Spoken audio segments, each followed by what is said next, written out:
একজন পতিতা যেন বুঝতে পারে আজকে যে তাকে শরীর বিক্রি করে খাওয়া লাগতেছে এর কারণ, আজকে একটা বেকার সে যেন বুঝতে পারে তাকে যে ট্রেনের তলায় গিয়ে মাথা দিতে হচ্ছে এর কারণ, আজকে যে আমাদের একজন গরিব মানুষ আজকে মাছের কাঁটা কিনে খাচ্ছে, চিন্তা করা যায়, পাঙাশ মাছের কাঁটা কিনে নিয়ে যে খাচ্ছে, ভাঙা ডিম কিনতে হচ্ছে মানুষকে আজকে, এর কারণ অমুক দল গিয়ে তমুক দল। আমরা ভাই কারো বিরুদ্ধে না, আমরা কোনো সরকার, এটা কোনো সরকার বিরোধী রাষ্ট্র বিরোধী কথা না, কোনো দল গিয়ে কোনো দল ক্ষমতা আসলে আমাদের সমাধান হয়ে যাবে না, এটা না। মানুষের একমাত্র ফিতরতি সমাধান কি?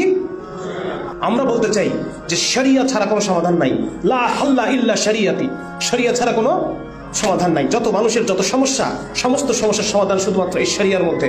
আল্লাহ রাব্বুল আলামিন এটা এই জন্যই আমাদেরকে দিচ্ছেন যেন তার প্রিয় বান্দা তারা যেন কোনো ধরনের সমস্যার সম্মুখীন না হয়, এবং যত ধরনের সমস্যা রয়েছে সমস্ত সমস্যা যেন সমাধান হয়ে যায়, এবং কিয়ামত পর্যন্ত মানুষ যেন ইসলামকে দেখে দেখে ইসলামের মধ্যে আসতে পারে।